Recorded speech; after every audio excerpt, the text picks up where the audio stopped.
let's start out with the ice cream first. Now, instead of using dairy in this vanilla ice cream, we're going to use a base of raw cashews.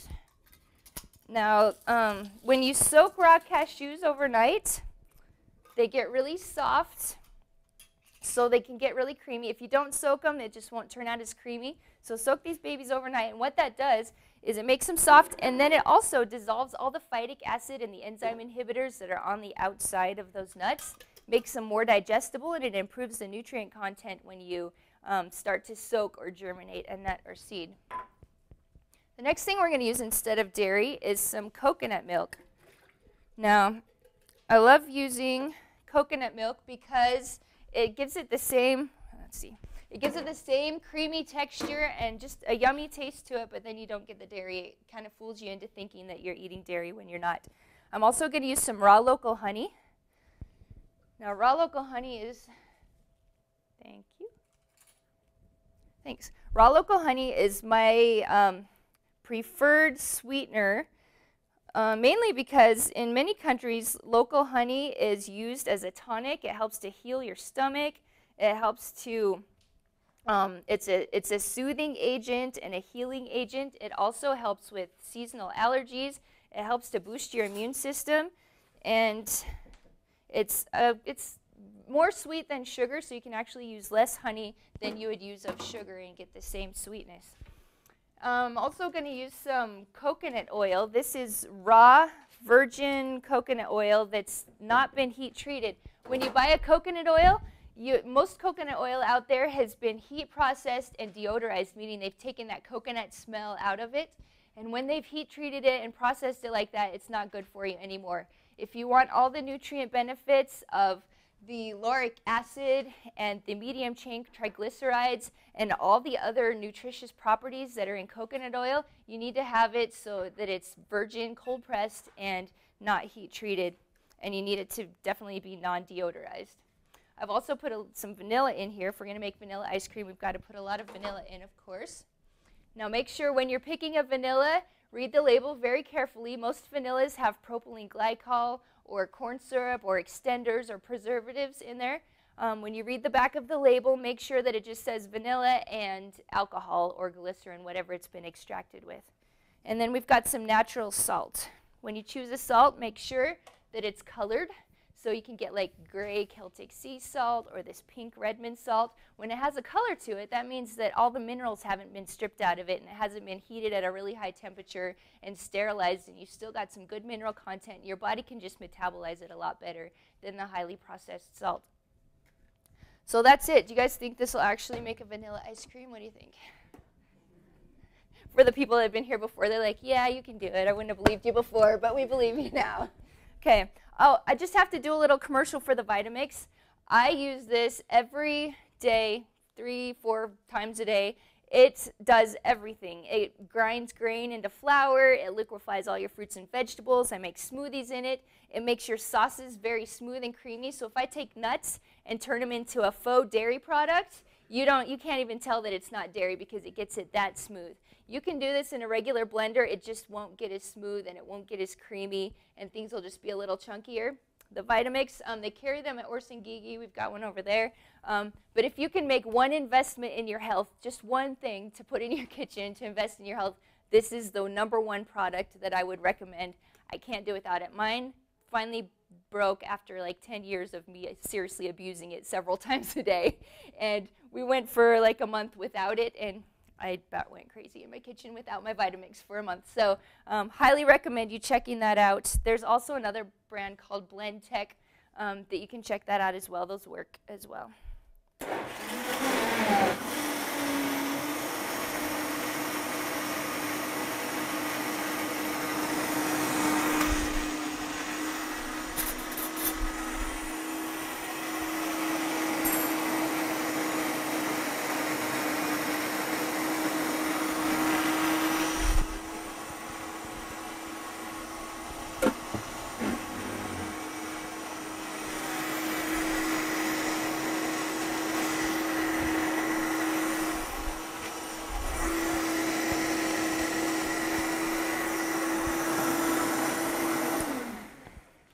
Now the other thing the Vitamix does is it will, if you leave it on for like 3 or 4 minutes, it will boil whatever's in here. There's so much friction from the high-speed motor that it'll boil it. So you just got to be careful when you use it, not to leave it on too long, or whatever you have in there will get steaming hot and boil within just a few minutes, which is a cool thing if you're making soup or pudding or something that needs to be heated up.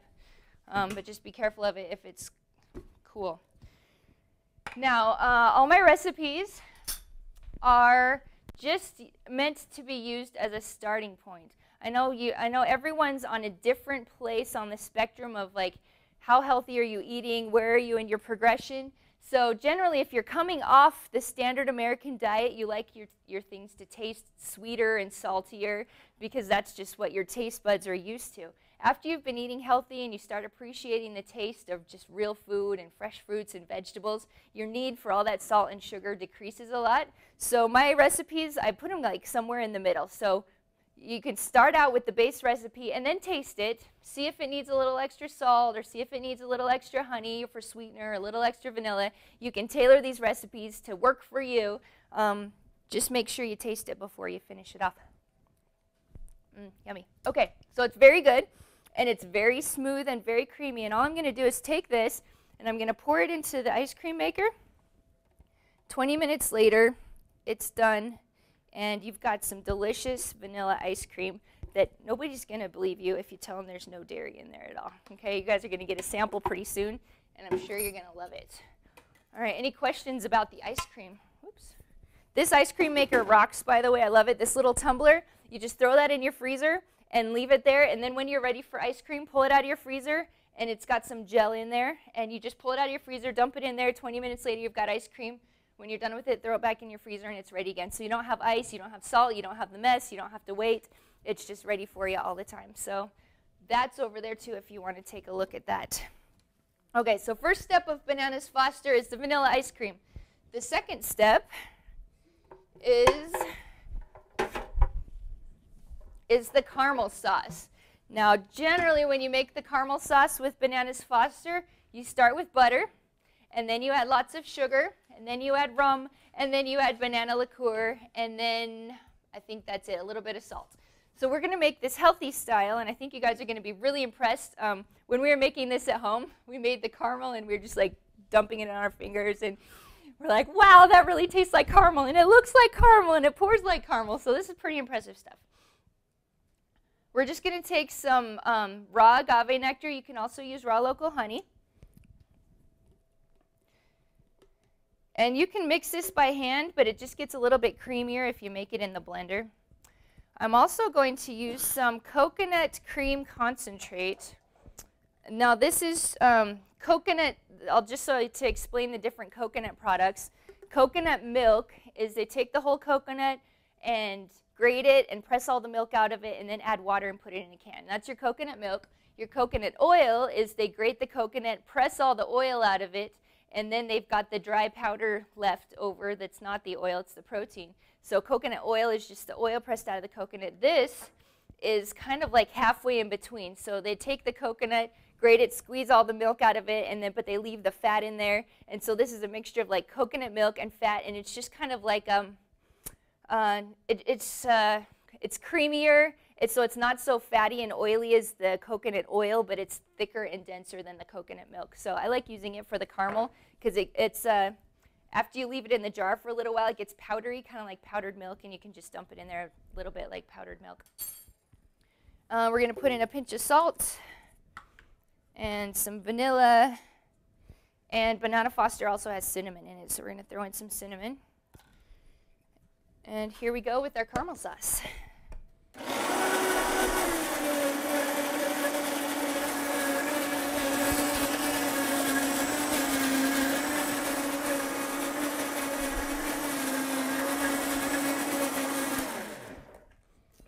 That's easy, right? Like, how easy was that caramel sauce? You guys are going to love it. Again, taste it. Now, normally when if I'm just making regular plain caramel sauce, I put a little bit more salt and less cinnamon in there. But for Bananas Foster, that's pretty amazing. I just put it in a little squirty bottle so that we can put it on your samples for you. Can you grab me a spatula? Thank you.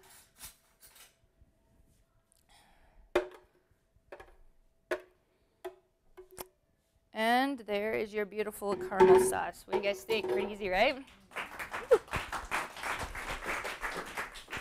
Now, just a note about plastics. Anytime you put fat into something, so oils, coconut, anything with fat in it, fat is a solvent, so that means it dissolves things. Whenever you have a fat in plastic, it will dissolve, the fat will dissolve the plastic into the fat.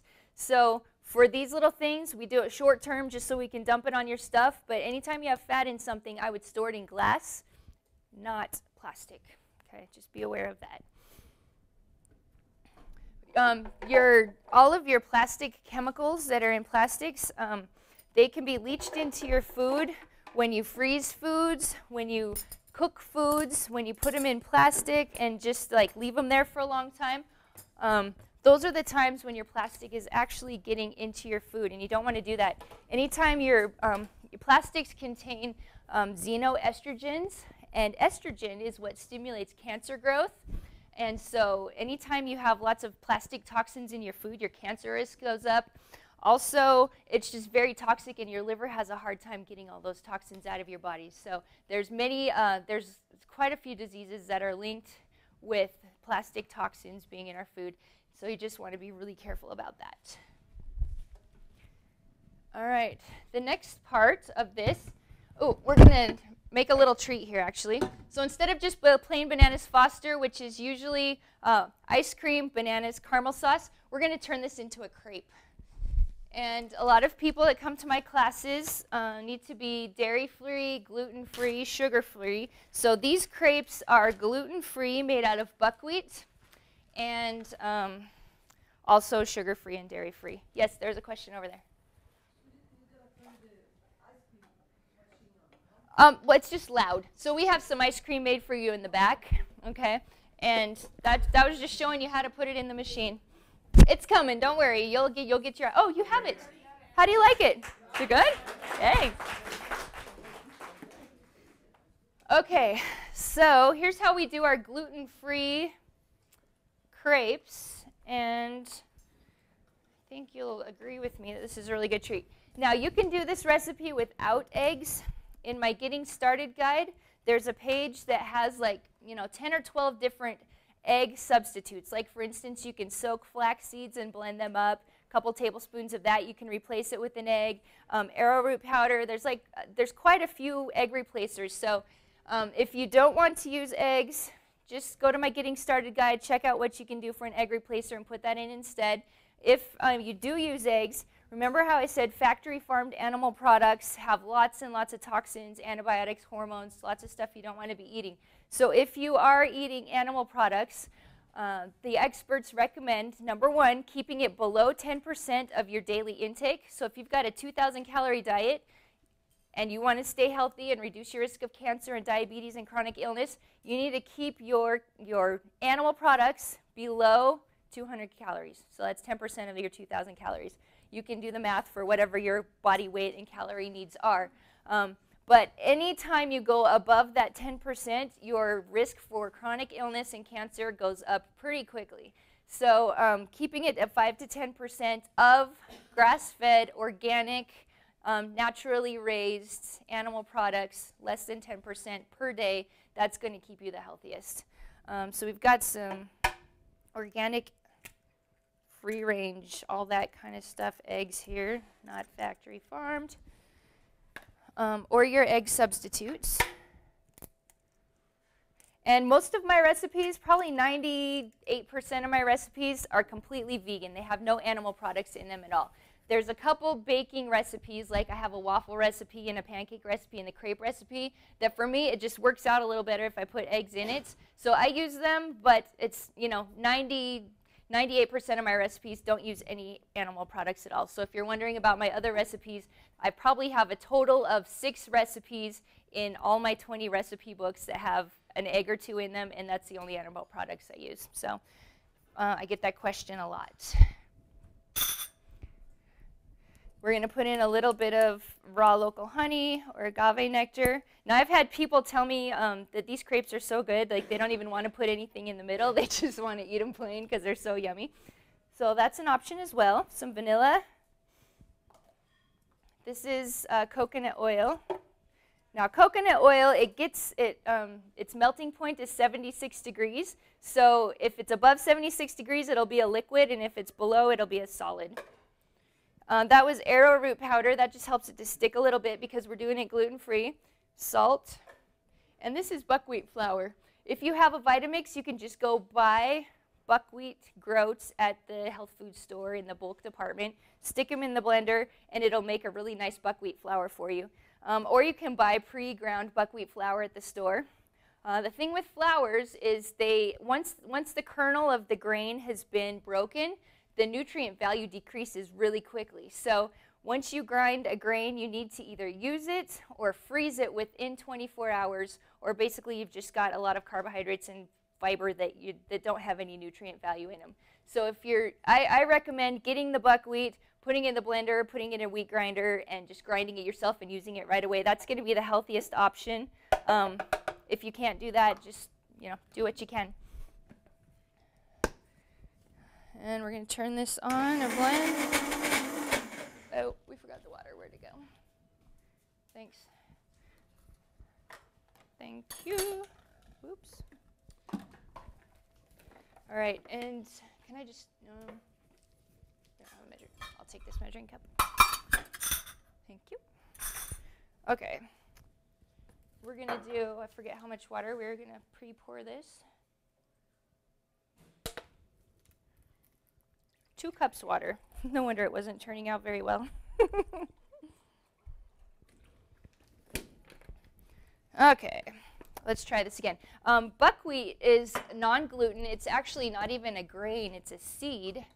And so it has no gluten in it, and it's got tons of healthy properties in it. It's very high in minerals, B vitamins, and it's got a lot of healing properties to it. It's in the cruciferous family. It's a seed that's like related to cabbage and kale. So it's a really good, really awesome grain, or not grain, that's a seed.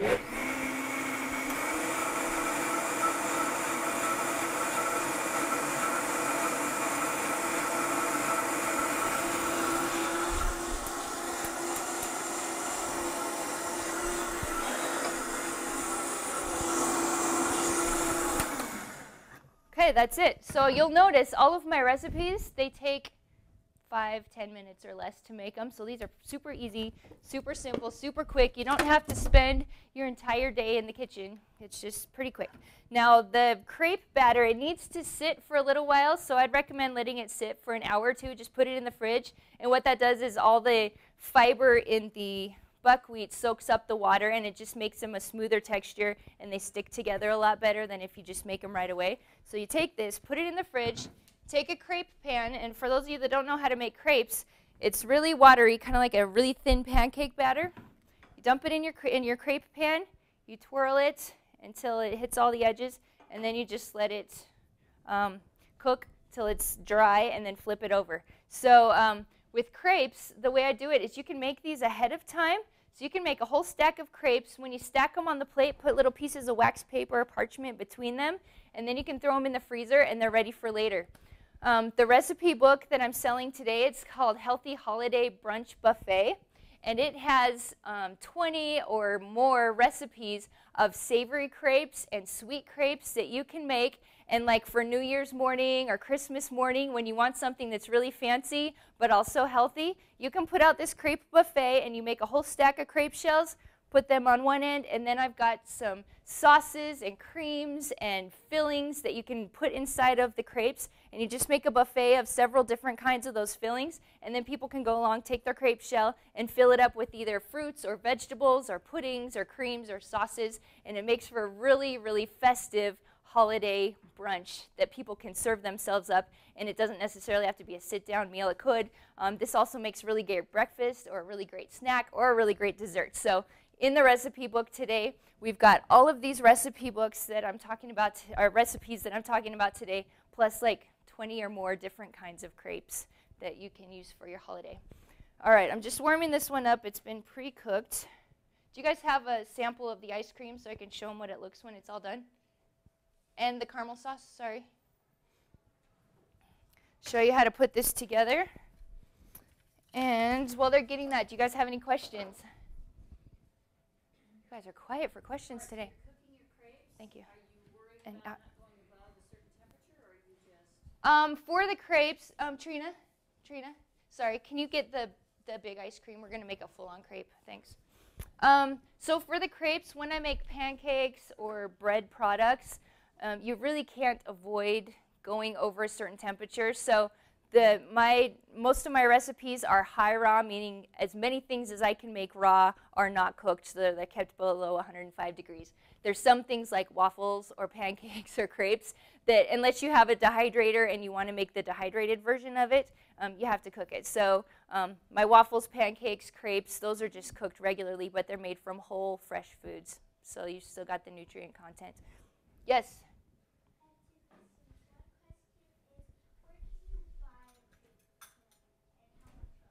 Oh, thank you, Tasia. You can buy, the question was, where can you buy a crepe pan and how much are they? Orson Gygi has 2 crepe pans. They've got the one with the handle on it and one without a handle on it, and both of those are great crepe pans to use if you're interested. By the way, while they're getting the ice cream, Orson Gygi is sponsoring this event today, so they've supplied us with this beautiful room, and they've supplied us with 10% off coupons for all of you. So if you want to browse the store, shop, find something you like in the store, they've offered 10% off for you. And I totally encourage you to look around. This store is amazing, and it's got lots of great stuff in it.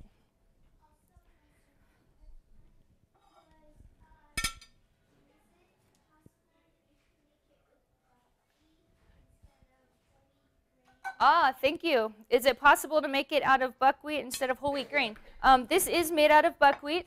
If you're not sensitive to gluten, if it doesn't have to be gluten-free, you can also use spelt flour, which makes for a little bit more of a smooth crepe, but it does have some gluten in it. I recommend whenever you're using any kind of grain that you make sure that it's an organic grain.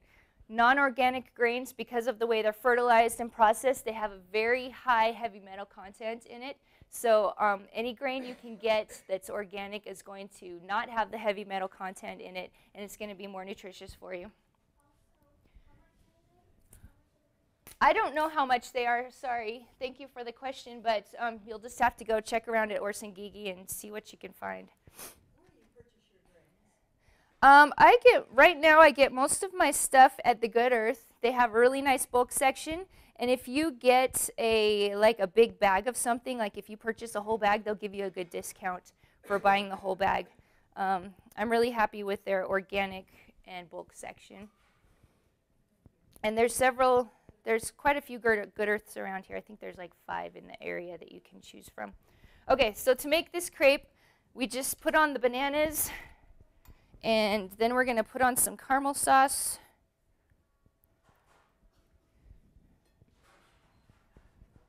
Fold it over like so.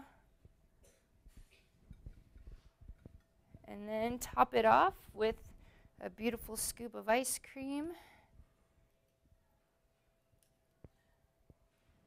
Well, maybe not so beautiful because that's not a good ice cream scoop. And then a little bit more caramel sauce on top of that. Now this makes a perfect, because it's so nutrient dense, great breakfast, great snack, great dessert, great buffet item. So we've got this recipe and lots of others in the cookbook.